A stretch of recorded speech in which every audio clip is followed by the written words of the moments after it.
Gloire à Dieu. Alléluia. Alléluia. Notre Dieu est grand. Yeah. C'est le Shaddai.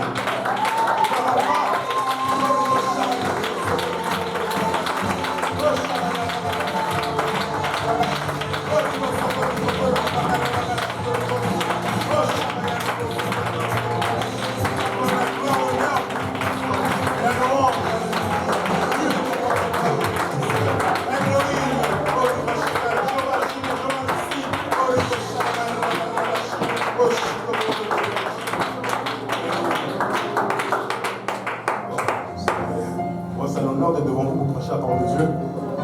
Bien sûr, le frère Lionel nous a fait m'a dit bravo, tu vois demain soir. Je suis pas JPL. Tu vas prêcher. C'est quoi le frère vous appelle vers la veille du JPL là? Amen. On sait de quoi ça parle. C'est ça l'honneur pour moi d'être devant vous pour prêcher cette parole. Et j'avoue que c'est un peu intimidant, surtout qu'après une semaine comme celle-ci, qui a commencé vendredi avec Papa C'est Tout, où chaque jour il y avait des enseignements puissants, avec le bishop Ellis, dimanche le pasteur Lionel, après le pasteur Ayou, après le bishop Ellis. Je me demande qu'est-ce que je peux prêcher à ce peuple aujourd'hui. Mais avec le Seigneur, je crois que le Seigneur a quelque chose pour son corps de Christ, son corps ici, et pour les personnes des saints. Je rends honneur au pasteur Kaouzi, notre pasteur, au pasteur Serge, au pasteur Lionel, au pasteur Luc, et aussi le pasteur Abou qui est là.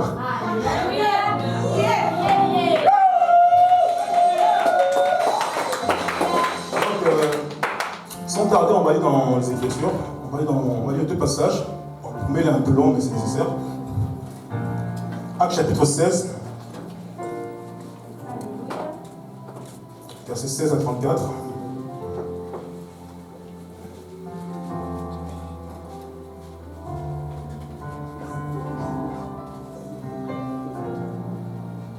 Actes chapitre 16, versets 16 à 34. Quand nous allions au lieu de prière, une servante qui avait un esprit de python et qui, en devinant procurer un grand profit à ses maîtres, vint au-devant de nous et se mit à nous suivre. Paul et nous, elle criait, « Ces hommes sont les serviteurs du Dieu très haut, et ils vous annoncent la voie du salut. » Elle fit cela pendant plusieurs jours. Paul, fatigué, se retourna et dit à l'esprit, « Je t'ordonne au nom de Jésus-Christ de sortir d'elle. » Et il sortit à l'heure même. Les maîtres de la servante, voyant disparaître l'espoir de leurs biens, se saisirent de Paul et de Silas et les traînèrent sur la place publique devant les magistrats. Ils les présentèrent aux prêteurs en disant « Ces hommes troublent notre ville, ce sont des Juifs qui annoncent des coutumes qui ne nous est permis ni de recevoir ni de suivre à nous qui sommes Romains. » La foule se souleva aussi contre eux et les prêteurs, ayant fait arracher leurs vêtements, ordonnèrent qu'on les bâtît de verges. Après qu'on les eut chargés de coups, ils les jetèrent en prison en recommandant au geôlier de les garder sûrement. Le geôlier ayant reçu cet ordre, les jeta dans la prison intérieure et leur mit les ceps aux pieds. Vers le milieu de la nuit, Paul et Silas priaient et chantaient les louanges de Dieu et les prisonniers les entendaient. Tout à coup, se fit un grand tremblement de terre, en sorte que les fondements de la prison furent ébranlés. Au même instant, toutes les portes s'ouvrirent et les liens de tous les prisonniers furent rompus. Le geôlier se réveilla et lorsqu'il vit les portes de la prison ouvertes, il tira son épée et allait se tuer. Pendant que les prisonniers s'étaient enfuis, mais Paul cria d'une voix forte, « Ne te fais point de mal, nous sommes tous ici. » Alors le geôlier, ayant demandé de la lumière, entra précipitamment et se jeta tout tremblant aux pieds de Paul et de Silas. Il les fit sortir et dit, « Seigneur, que faut-il que je fasse pour être sauvé ?»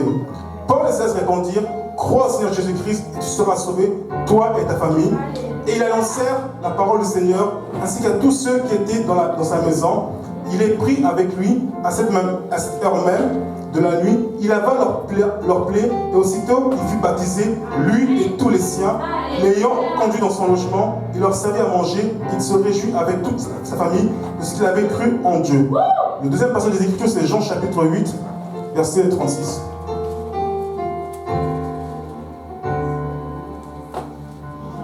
Jean chapitre 8, verset 36.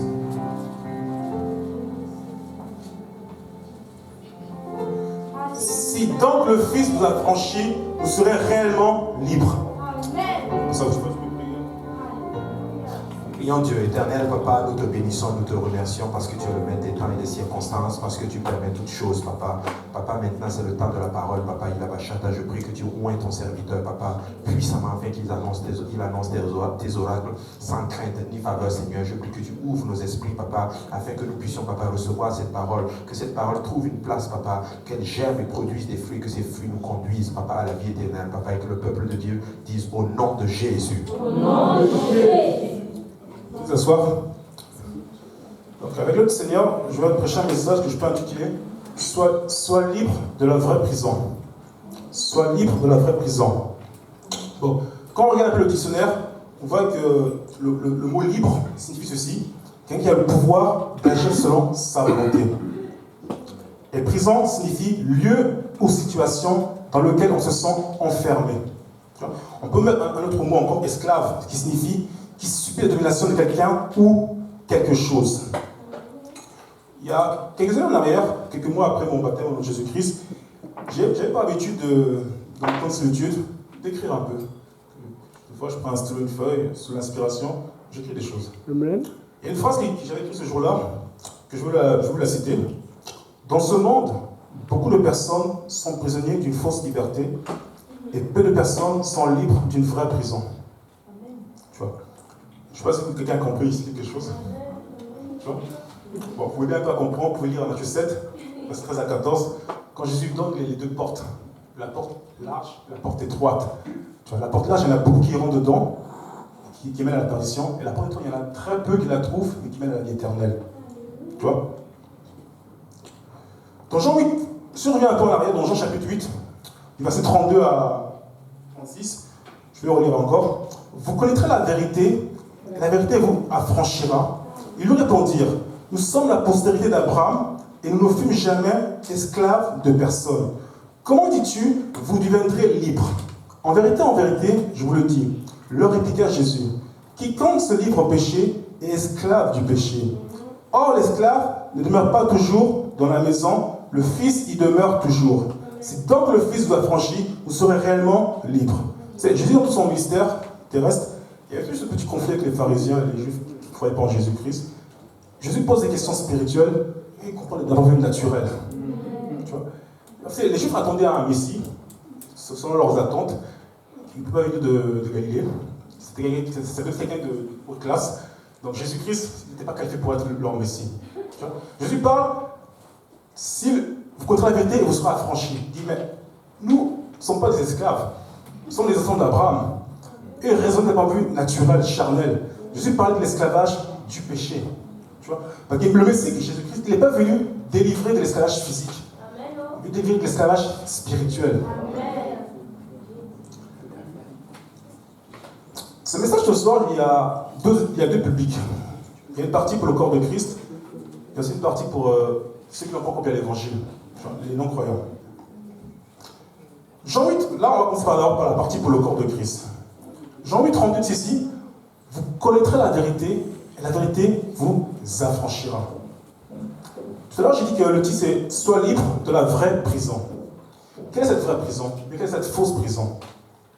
D'abord, je reviens un peu sur le texte que j'ai écrit tout à l'heure. La fausse liberté et la vraie prison. Il y a des gens en ce monde qui sont prisonniers d'une fausse liberté, dans le sens que ils ne sont pas en prison derrière des barreaux, en prison physique, mais ils sont liés par le péché. Amen. Tu vois? Ils se disent qu'ils sont libres, mais ils ne font pas ce qu'ils veulent ils font pas ce qu'ils veulent en vérité. Amen. Même si la liberté, le mot libre veut dire qu'il y a le pouvoir d'agir selon sa volonté, mais en vérité, ils ne sont pas libres. Parce qu'ils dépendent du maître qui est en eux, le péché, qui leur dit ce qu'il faut faire. Donc, si aujourd'hui, quelqu'un dans le corps de Christ est lié par exemple, l'orgueil, la rancune, la jalousie, le manque de pardon, toute la liste des œuvres de la chair, ça c'est la vraie prison.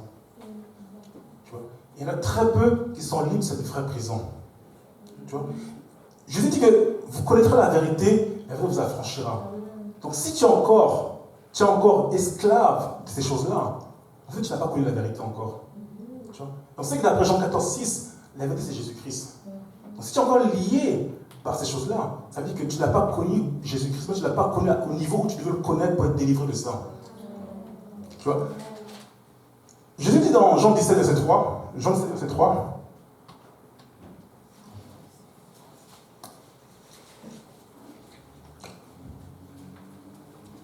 or, la vie éternelle, je lis un peu à partir du verset 1 à 3.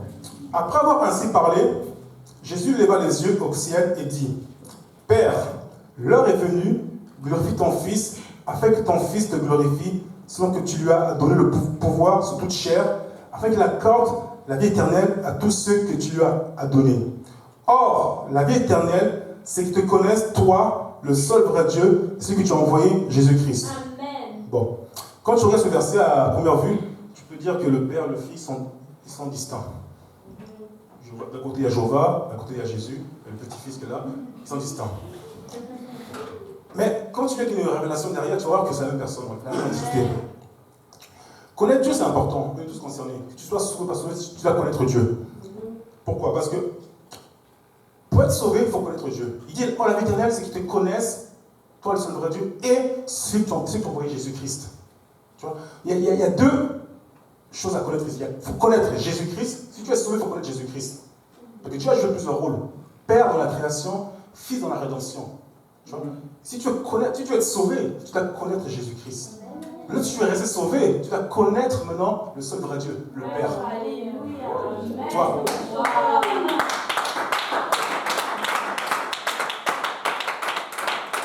Si tu peux, on dit dans 1 Timothée 2, versets 5 et 6, il y a un seul médiateur, 1 Timothée chapitre 2, versets 5 à 6.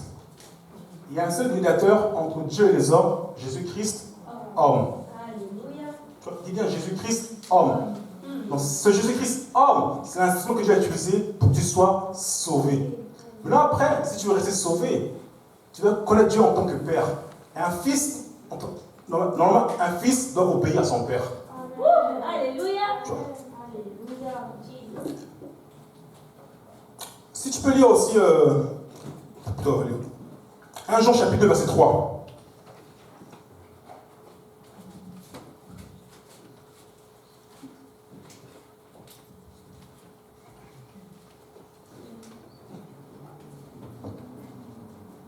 1 Jean chapitre 2, verset 3.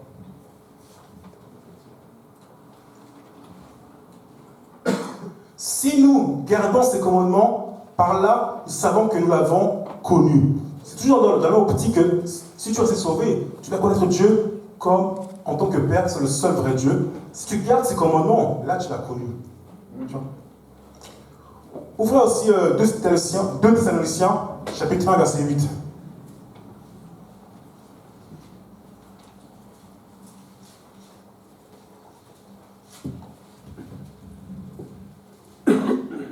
Il dit ceci.